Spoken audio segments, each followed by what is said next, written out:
ఏ ఆపద వచ్చినా హాస్పిటల్ ఉంటుంది అన్న విషయం మనకు అందరికి గుర్తున్న విషయమే. ఏరియా ఆసుపత్రి ఇక్కడికి రావాలని, ఇక్కడ పెట్టాలని గతంలో ఉద్యమాలు ధర్నా చేస్తే వచ్చిన విషయం మీకు అందరికి తెలుసు.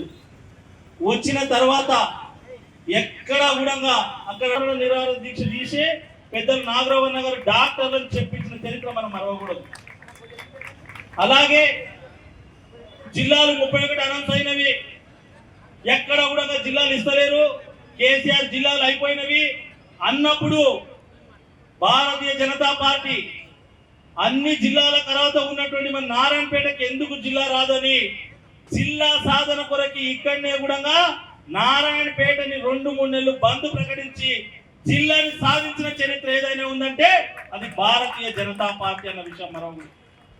చాలా మంది జిల్లా విషయంలో నగిండ్రు, అన్ని అంతకుముందన చేసేటుండే, అప్పుడే చేసేటుండే, ఇచ్చిండు కేసీఆర్, ఎవరు చెప్తే ఇంటలేడు, ఓరు చెప్తే ఇంటలేరు అంటే ఆ రోజు తెలంగాణ ఉద్యమం ఏ విధంగా జరిగిందో 4 రెట్లు ఎక్కువగా జిల్లా ఉద్యమం జరిగింది.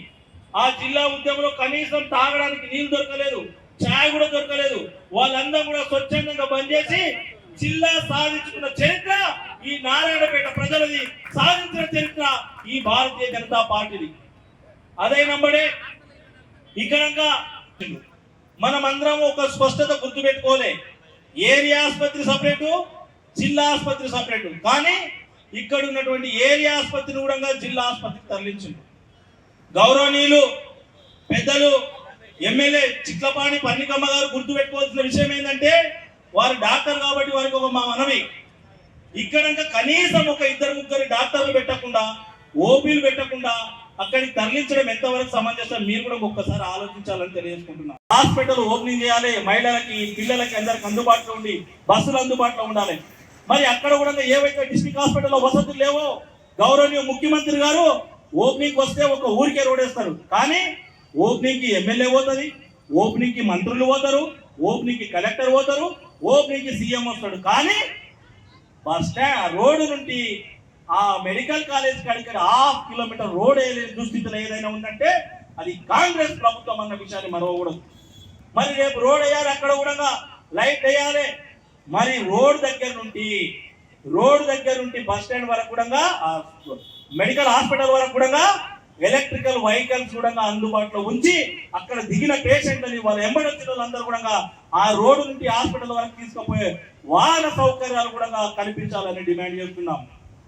ఈ రోజు అంటే 24 గంటలు కూడా ఇక్కడ నుంచి అక్కడికి కూడా రవాణా సౌకర్యాన్ని కూడా ఈ ప్రభుత్వం కల్పించి వైద్యాన్ని నారాయణపేట ప్రజలకు దూరం చేయకుండా చూడాల్సిన బాధ్యత కాంగ్రెస్ ప్రభుత్వానికి. మరి ఈ దాని ఓపెనింగ్ కి పెద్దలు గౌరవనీయులు ముఖ్యమంత్రి గారు వచ్చారు. ఇక్కడనే పక్కల గ్రౌండ్ లో మీటింగ్ పెట్టిండు ఎలక్షన్ టైంలో. ఇట్లా ఎమ్మెల్యే, ఇప్పుడు అయిన ఎమ్మెల్యేని వాళ్ళని నిలబెట్టుకొని గత టీఆర్ఎస్ పాలకులు దుమ్మెత్తి పోసిండు, కడిగిండు, తిట్టిండు, సంతోషం. ఇక్కడంక పర్ణికమ్మని గెలిస్తే అక్కడ హైదరాబాద్, ఇక్కడ సికింద్రాబాద్ దాకా చూసుకుంటా అన్నాడు. హైదరాబాద్ ఏమో దినదిన అభివృద్ధి చెందుతుంది, నీ ఊర్లోనేమో మెడికల్ కాలేజ్ వస్తుంది, కొత్తగా నర్సింగ్ కాలేజ్ వస్తుంది, అగ్రికల్చర్ యూనివర్సిటీ వస్తున్నది, ఊరూరికి రోడ్లు అవుతున్నవి. మాకేమో బస్ స్టాండ్ ముందర మీటర్ బై మీటర్ రోడ్డు కూడా అవుతుండలేదు. మన హైదరాబాద్ అని ముఖ్యమంత్రిని అడుగుతున్నాం, ఈ జిల్లా నీది కాదా? ఈ జిల్లాలో ఎన్నోసార్లు వచ్చిన వ్యక్తివి, ఇక్కడ కష్టాలు చూసిన వ్యక్తివి, వాళ్ళ బాధలు తెలిసిన వ్యక్తివి, 69 జీవోకి మాకు హైదరాబాద్ లో పెడితే మద్దతు ఇచ్చిన వ్యక్తివి, జిల్లా కొరకు కొట్లాడితే జిల్లాకు మద్దతు ఇచ్చిన వ్యక్తివి, ఇన్ని తెలిసిన వ్యక్తివి, హైదరాబాద్ సికింద్రాబాద్ దాకా చేస్తున్న వ్యక్తివి, నారాయణపేటకి ఎందుకు నిధులు ఇవ్వట్లేదని అడుగుతున్నాం. వాళ్ళు ఇవ్వట్లేదా, మీరు అడగట్లేదా, లేక ఇద్దరు కలిసి నారాయణపేట నట్టేట్ల ముంచాలని డిసైడ్ అయిన ఒకటి ప్రజలకు చెప్పాల్సిన బాధ్యత ఈ కాంగ్రెస్ ప్రభుత్వానికి ఉందని తెలియజేసుకుంటున్నాను. అక్కడ కాలేజీలు వస్తాయి కొడంగల్కి, నారాయణపేటలో ఉన్న పాలిటెక్ కాలేజు వేరే ఊరికి పోతాయి. అక్కడ హాస్టల్ వస్తాయి, నారాయణపేటలో ఉన్న హాస్టల్ వేరే జోగలకు పోతాయి. అక్కడ హాస్పిటల్ వస్తాయి, నారాయణపేటకు ఉన్న హాస్పిటల్ వేరే జోగలకు పోతాయి. ఇక్కడ కావాల్సిన గెస్ట్ హౌస్ ఇంకోతో తీసుకుపోతారు. ఇక్కడ చేయవలసిన స్టేడియం ఇప్పటికీ అతిగతి లేదు. మాజీ ఎమ్మెల్యే గారు శంకుస్థాపన చేసిన గెస్ట్ హౌస్ కి ఇప్పటికి కూడా అతిగతి లేదు. వీళ్ళు ఏమైనా ఫౌండేషన్ లేస్తారా, వేయరా? నారాయణపేటని ఇట్లే వెనకబడతానికి వీరు మరి అభివృద్ధిలో ఏదైతే ముందు భాగం ఉంటారో అట్టడుగు బాగానే ఎవరైనా ఉంటారంటే అది కాంగ్రెస్ ప్రభుత్వం ఉంటుందా? మీరు అందరూ కూడా ఆలోచించుకోవాలి. కాంగ్రెస్ నాయకులు, ప్రభుత్వం పెట్టలేని ప్రభుత్వం, ప్రజలకు వైద్యాన్ని అందుబాటులో పెట్టలేని ప్రభుత్వం,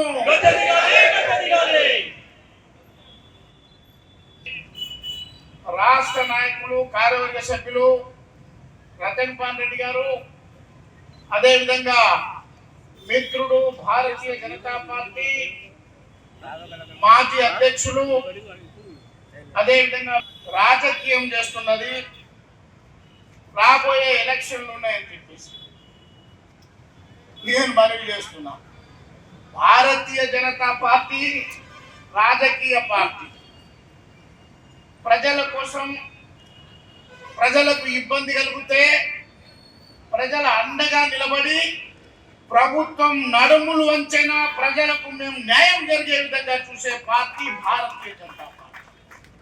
ఈడ ఒకటే కాదు, పాకిస్తానోడు మన ఆడోళ్ల మీద, మన అమ్మా చంపినప్పుడు టెర్రరిస్ట్ ఏం చేసాం? పాకిస్తాన్ లో జొరబడి చంపేశాం. భారతీయ జనతా పార్టీ దేశ రక్షణ కంటే ఇంపార్టెన్స్ ఇస్తుంది. ప్రజలకు రక్షణ కలిగించకపోతే కూడా అదే రకంగా తగిన బుద్ధి చెప్తామని చెప్పి నేను మనవి చేస్తున్నాను. ఇటు పక్కల మినిస్టర్, పాపం 4-5 రోజుల మినిస్టర్, ఆయనతో మాట్లాడాను నేను. ఇక్కడేమో డాక్టర్ చదివిన ఆయన ఎమ్మెల్యే. మన జిల్లాకి 3 ఉన్నారు, 3 తీరా నవ్వట్రా, గ్యారాకద్దు, బారాకద్దు అని చొటకనే అదే పటకనే ఖాజా అన్నట్లే అని అడుగుతున్నా నేను. అరే నేను చెప్తున్నా, మన కలెక్టర్ ఆడాలి ఉన్నది, కలెక్టర్ ఆడాలి, డాక్టర్ చదివిన ఎమ్మెల్యే. వారానికి 100 ఆపరేషన్లు అవుతుండేనమ్మా ఆడపిల్లలకి.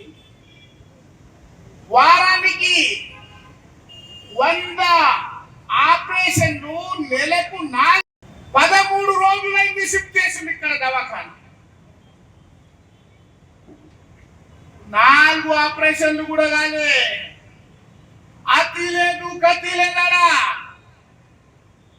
మరి నేను అడుగుతున్నా, ఈ 13 రోజుల్లో 200 మంది ఒక్కొక్క ఆయన 50,000 రూపాయలు ఖర్చు పెట్టి మైట్నర్ హైదరాబాద్ పోయి ఆపరేషన్ చేసుకొని వస్తున్నారు.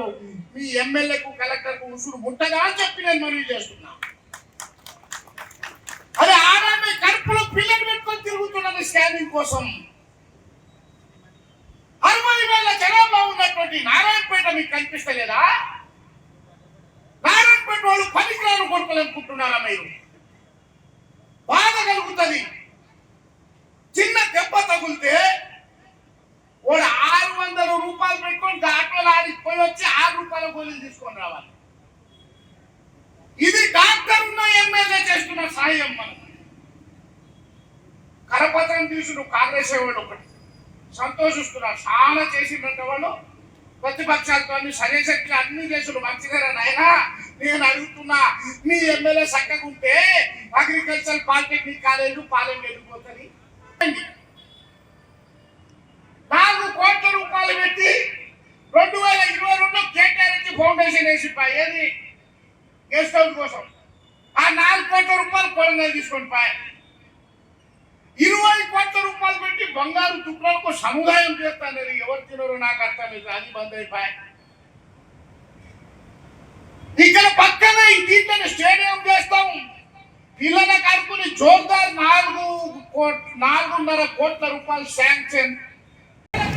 నేను పుట్టక ముందు నారాయణపేట హాస్పిటల్, నారాయణపేట ఈ జిల్లాలో కరెంటు లేనప్పుడు నారాయణపేట కరెంటు ఉండింది. ఈ జిల్లాలో ఎక్కడ మున్సిపాలిటీ నారాయణపేట, దీని మజ్లిస్ బల్దియా నారాయణపేట. పాపం పుణ్యాత్ముడు నరేంద్ర మోదీ ఏమో 600 జనాభా ఉన్న ఊర్లకు ఆయన నరేంద్ర మోదీ బస్తీ దవాఖానాలు చేస్తుంటే ఈ పట్టణంలో ఉన్న దవాఖానాలు మూసేస్తున్నారు కాంగ్రెస్. అరే కొద్దిగా సిగ్గు తెచ్చుకోండి అని చెప్పి మనవి చేస్తున్నాం. మేము రాజకీయం చేయదలుచుకులే.